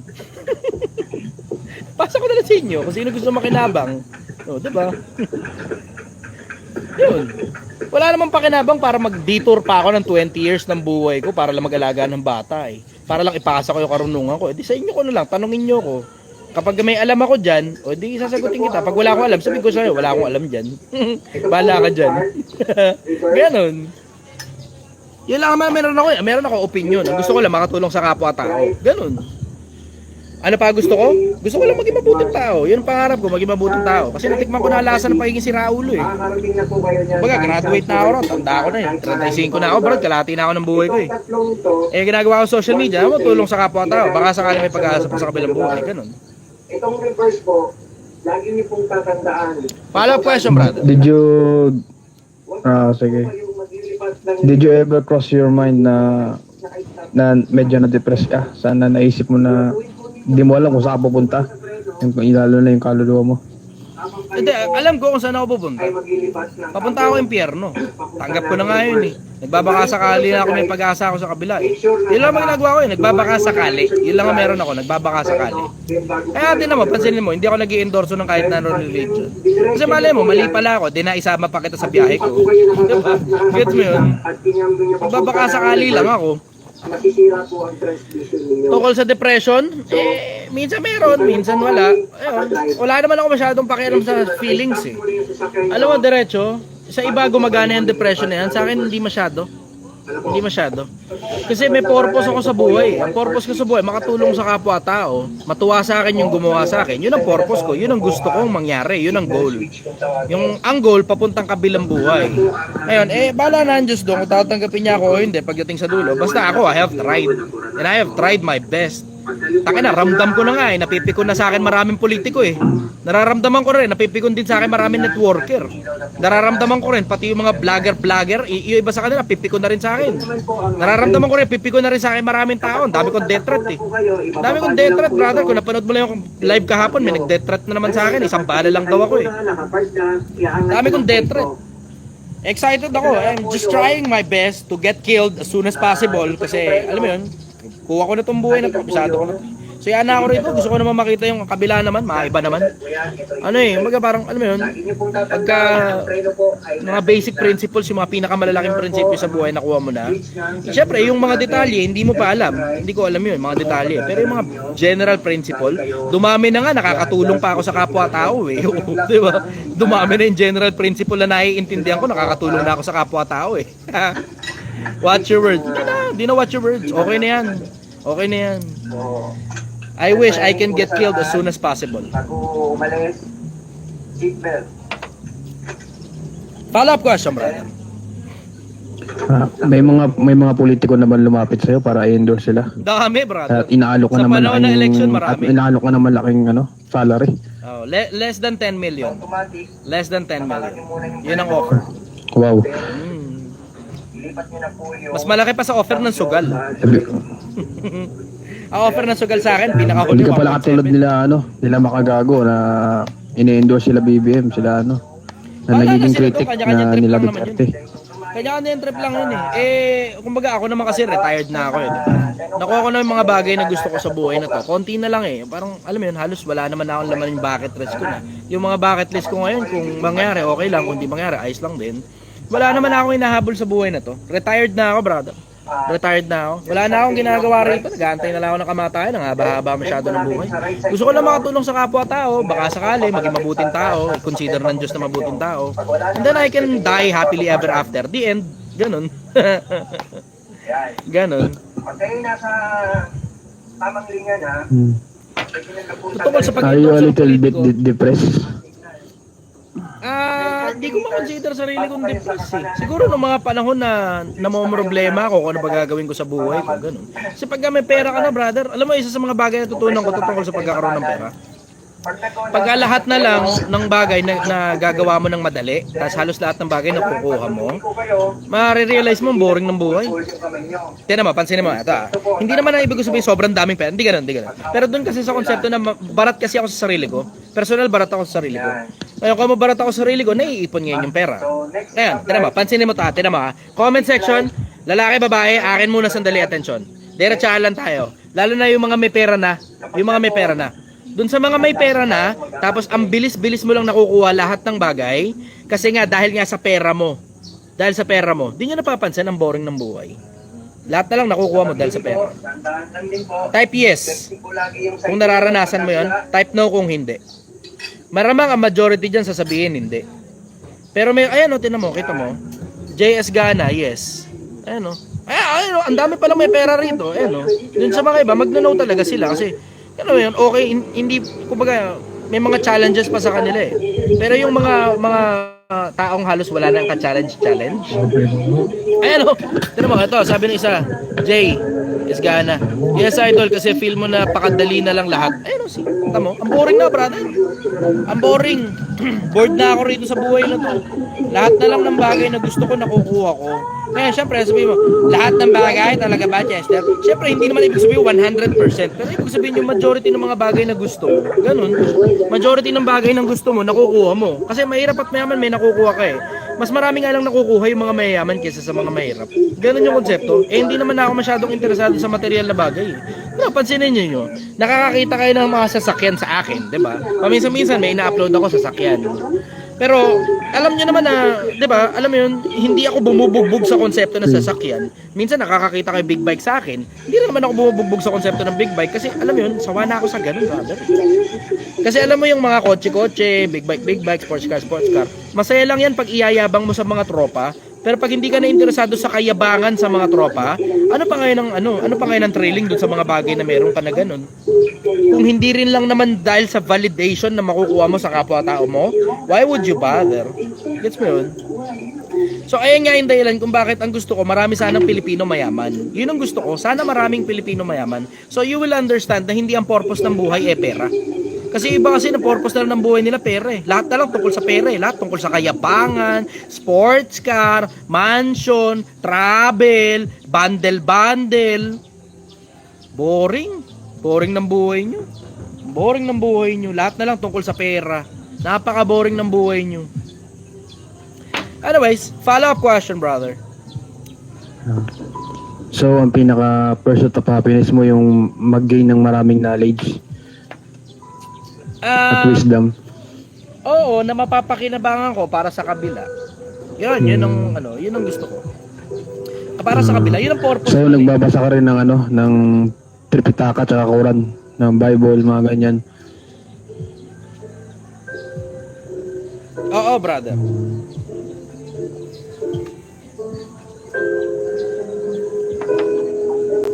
May tanong ka pa? Ito lang, napaka-ironic lang kasi hinihintay mo na yung kabilang buhay. Pero yung nasa same age mo, gusto pang magkaroon ng maraming buhay kasi meron silang malalang sakit. Oo, naintindihan ko yun. Understood yun. Tama ka ron. Siguro meron lang silang swerte na wala sa akin. Sila kasi may pamilya eh. Wala akong ganun eh. Wala eh. Kasi mag-isa lang talaga ako rito. Sorry bro. Di, okay lang yun. Maligaya nga ako na ganun eh. Sipin mo kung may pamilya eh, di may nangungutang sa akin tapos hindi nagbabayad. Ganun. Ano siya, it gets very freeing kasi wala nakikialam sa'yo. Pero at the same time, it gets very lonely. Kapag alam mo yun, pag Pasko, bagong taon, ganun. Yun lang ang problema. Malungkot nga lang pag Pasko at saka bagong taon. Pero other than those times na parang panahon ng celebration. Halos lahat naman ng araw pare-parehas eh, bukod dun sa mga panahon na yun. Boring. Ew. Baka baog si bossing. Okay, brother, Baka sige. May tanong, ganda ng tanong yun. Assalamualaikum, salamat. Baka baog daw ako. Baka, ewan ko, di ko pala susubukan. Wala akong pruweba na may anak ako eh. Wala akong pruweba na gumagana eh. Try nyo kasi maghanap ng girlfriend. Kung may darating, may darating. Kung wala, wala. Wala naman akong pakialam eh. Siguro, maghanap kayo ng same level of knowledge nyo, same level of thinking. Kaya siguro. Mahirap mahanap sa babae yun.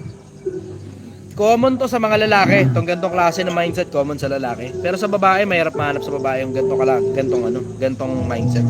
Bira makakaintindi ng mindset na meron ako. Sa mga babae, sa mga lalaki, common na. Sobrang common sa mga lalaki nito, yung mga mayayaman. Ewan ko nga sa inyo, kayong mga mayayaman, napakadadamot ninyo sa karunungan. Dapat kayo nagsasalita rito, lalo yung mga doktor, titulado kayo, abogado, titulado kayo. Diba? Piloto, di ba?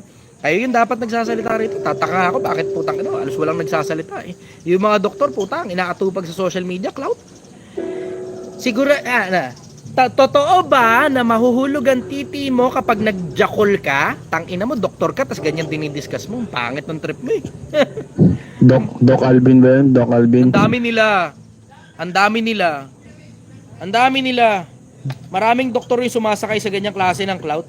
Sabi ko sa isip ko, sa dami ng bagay na pwede mong i-discuss na out of the usual, na makakapagbigay ka ng awareness sa mga tao kung ano yung mga causes ng sakit, ang dinidiscuss mo tungkol sa pagjajakol. Tanginang yan.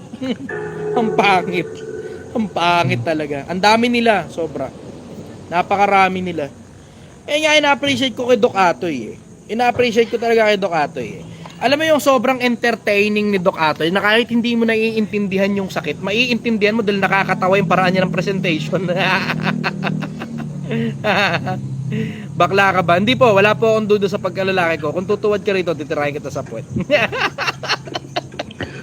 Last question, brother. Sige, Ito na yung pinakauling question. Sige. Kung sa pag-uukom, halimbawa, ihiwalay na yung kambing tsaka tupa. Malamang Napunta sa ka sa kambing ako. hanay ng mga kambing. Malamang Anong i-defend mo sa Diyos? Anong sasabihin mo sa Hindi na ako harapan ng papalag. hukuman ng Hindi na trono? mapapalag. Magpapasalamat na lang ako sa pagkakataon na ibinigay sa akin.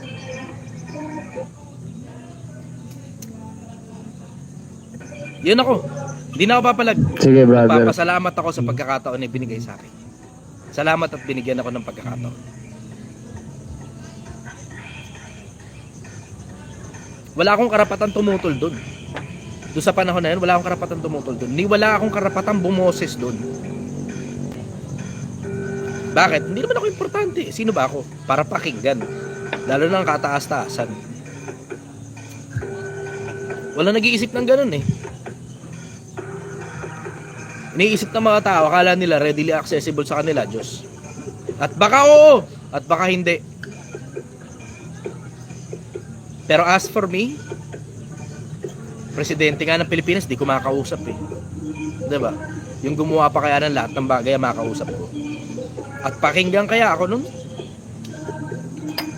Yun ang nasa isip ko.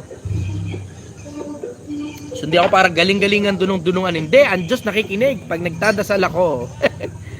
Hindi ako para magdunong-dunungan ng ganun. Mahal tayong lahat ng Diyos. Hindi ako kasali ron, kayo lang yun. Basta ako naghahanap, nagbabaka sakali, doon lang ako. Pero overall, hindi ko naman talaga alam. Diretsahan lang. Hindi ko alam. Basta ang alam ko, gusto kong subukan. I would like to try. Kasi doon sa pagbabaka sakali. Kasi mahirap naman eh, 'di ba? Hindi mo naman alam eh. You will never know. Hindi mo alam kung meron Diyos o wala. Hindi mo alam kung may kabilang buhay o wala. Hindi mo alam kung nakikinig ba siya, kung meron man, o hindi siya nakikinig dahil inis siya sa'yo, galit siya sa'yo, o kung ano man. Diba?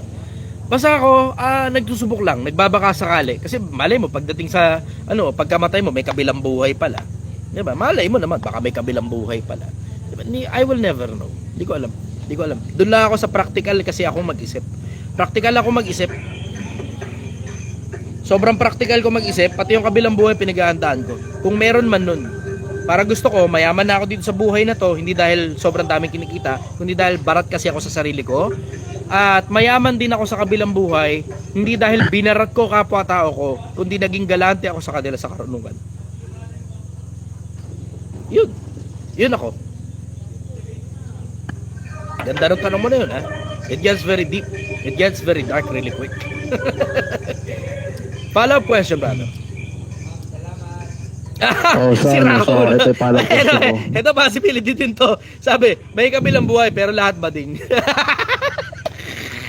Malay ko, hindi ko alam. Meron Ewan akong ko. alternate. Ewan ko. Kung ano, Okay. hindi natin masabi Yeah. Kung sakaling totoo yung dharmic religion, Anong dami? kung ikaw ay mag-reincarnate bilang isang hayop o isang guro, anong dadalhin mo? Hindi naman para ako magdesisyon nung kung totoo man o may reincarnation. Pero duda ako may reincarnation. Kasi tinan mo, you just have to check the statistics 100 years ago, kalahati lang ng bilang ng mga tao, yung bilang ng mga tao ngayon. Kumpara noon. 100 years ago, if you check the statistics, somewhere, hindi nga 100 years parang somewhere around 1960s. 1960s, 4 billion lang ang tao. And then a few years after, 8 billion na tayo. Saan ngayon galing yung ibang kaluluwa kung nagre-reincarnate lang naman yan ng paulit-ulit? Diba? Tapos magre-reincarnate ng paulit-ulit. Bakit dito lang sa mundo, hindi na pupunta sa ibang planeta? Dito lang talaga, tambay lang tayo rito. Diba? Tapos, totoo daw pala reincarnation. Tapos ang tao, parang isa sa mga higher form of beings, diba? At galing ka sa lower form of beings na dating masama ka, kaya ka bumagsak dun. Bakit pagdating sa tao, sumasama? Ang daming masasamang tao ngayon kumpara dati. Ngayon, mas maraming masasamang tao Because of the power of the internet, mas malawak na ngayon na nagagawa ng kasamaan. Imagine mo yun. Paano ngayon totoo reincarnation kung sumasama ang mga tao, hindi bumubuti? So, tinan mo, maiintindihan mo naman ang sumasama Tignan mo lang yung mga kabataan ngayon, kumpara mo sa mga kabataan noon. Yung mga kabataan ngayon, walang hiya Tignan mo lang tong comment section ko, napakabasura ng bunganga ng mga bata You will understand. Tignan mo? Yan Tignan mo. Basahin mo lang yung mga comment. Tignan mo, maya-mayang konti may mga basher dyan na aakyat. Tapos makikita mo, basura talaga utak nito mga tao na to Tapos ngayon, meron na silang means para ilabas yung pagkabasura ng utak nila. May social media, gagawa ka lang fake account, lalabas mo na lahat ng basura ng utak mo. See? Kung alam mo lang ngayon, mas malawak yung kapangyarihan ng kagaguhan. Kung totoo reincarnation, sana bumubuti ang tao. Hindi, nakikita mo, habang lumilipas sa mga panahon, lumalawak ang kapangyarihan ng internet, sumasama ang tao. Kaya ngayon, kailangan na namang gumawa ng mas marami pang mga batas para mamanduhan yung paggamit ng internet. Bakit? May mas marami na siraulo ngayon. Nakita mo naman na scamming ngayon. Dati kailangan physical ka pang humarap sa tao para ma-scam mo. Ngayon, telepono, social media na lang, diretso, may scam mo na tao. See? Follow-up question, brother. Kung bibigyan ka ng chance maging presidente or example lang anong pinaka-greatest legacy na iiwanan mo sa Pilipinas? Na pinilit ko na maraming Pilipino ang maging mayaman sa pamamagitan ng katalinuhan. Yun. Bubugbugin ko ng gusto DepEd dyan at saka ANCHED. Siguraduhin yung updated lahat ng mga bagay na itinuturo nyo sa mga estudyante, tapos lakihan ang sweldo ng mga matatalinong teacher at magagaling sa presentation. Dapat bago ka maging teacher, entertaining enough ka. Kasi pansinin mo, ang dahilan kung bakit pinakikinggan ng mga influencer, kasi we're fucking entertaining. Diba? Entertaining tayo, mga influencer. Pero yung mga teacher, tignan mo, ang hirap-hirap makinig sa mga teacher na kahit ako nahirapan ako makinig sa teacher. Bakit? Kinakausap yung whiteboard presentation skills, butata Lalo mga math teacher. Ang presentation skills, napakahirap maunawaan. Napakahirap maunawaan. Ang hirap. Kaya tingnan mo, yung mga tao ngayon, they are resorting dun sa mga course na ibinebenta ng mga influencer. Bakit? Nakikita resulta Ano resulta? Yung mga yabang-yabang nilang sports car. Diba? Yun daw yung paraan para yumaman ka, mag-sign up ka sa course ko. Bakit? Kasi entertaining enough na nga yung influencer Imagine entertaining enough na influencer, nakikita mo pa na merong parang pitik ng resulta dahil nga sa mga pinapakita nila. Versus yung mga teacher, na hindi ko naman binababa ang mga teacher, I am humbly requesting na sana galingan nyo presentation skills. Bakit? Kasi susunod na lahi ng mga Pilipino yung tinuturuan nyo. In case hindi nyo alam, susunod na lahi ng mga Pilipino natin as a country, yung mga tinuturuan ninyo. Yan yung susunod sa yapak natin. Sila yung magmamana ng mundo. Sila magmamana ng Pilipinas. Susunod na manggagawa ng mga batas. Susunod na mga doktor, ng mga abogado at mga matataas na klase ng mga propesyon. Sana. Pero pag hindi mo ginalingan bilang teacher, pag hindi mo ginalingan bilang guro sa mga estudyante mo na dapat interesado ang mga estudyante mo sa itinuturo mo, yung susunod na lahi natin, baka hindi maging interesadong magpakatalino. Baka hindi sila maging interesadong magpakatalino. Bakit? Kasi hindi sila natututo eh. 'Di ba? Yung transfer of information, it is not effective. Imagine mo, sino pakikinggan mo? Influencer na entertaining versus teacher mo na kinakausap ang whiteboard. Diba? Doon lang sa ganung konsepto eh. How I really wish na maging entertaining enough ang pag-aaral sa kolehiyo para hindi na masasabi ng mga siraulong putang inang influencer na hindi na daw kailangan ng kolehiyo. Dumiskarte ka na lang. Mag-sign up ka sa course ko. Diba? How I really wish na sana magaling sa pagtuturo yung mga teacher. Eh, syempre, maintindihan mo, hindi kasi itinaas ang sweldo eh. Syempre, they're worrying about their bills. They are worrying about their children, the expenses that comes along, tapos ang baba ng sweldo. So, alam mo yun, kung ako yung nandun sa ganon, sige, okay, ang military, iniingatan ng bansa natin. Ang mga kapulisan, iniingatan ng mga private civilians. Di ba? Ang mga civilians. Pero yung mga teacher, yan ang bumubuo sa kinabukasan ng Pilipinas eh. Tangina. Yung mga teacher ang bumubuo sa kinabukasan ng bansa natin eh. Diba? Taasan mo sweldo. Pag komportable sila, gagaling yung mga yan. Tatalino ang mga teacher pagdating sa presentation. Bakit? Ganado sila eh. Ganado eh.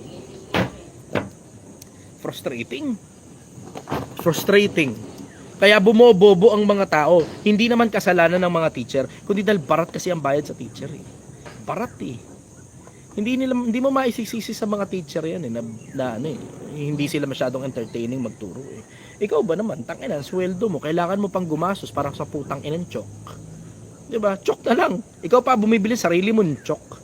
Ba yan? Diba? Sariling whiteboard marker, ikaw ang bumibili ng sarili mong whiteboard marker. Putang ina talaga. 'Di ba? Alam mo 'yon, ang frustrating dito sa bansa na 'to.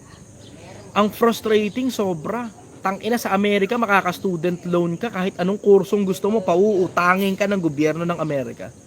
Dito sa atin sa Pilipinas, tangina, mangungutang ka sa kapitbahay para pang tuition fee mo. Putang inang niyan. Ang frustrating. 'Yun. Ang isa sa mga bagay na pagtutuunan ko ng pansin, bubugbugan ko ng gusto, taas sweldo ng teacher. Naitaas na Duterte yung sweldo ng mga sundalo at mga kapulisan. Yung mga teacher naman sana isunod. Sana isunod ang mga teacher.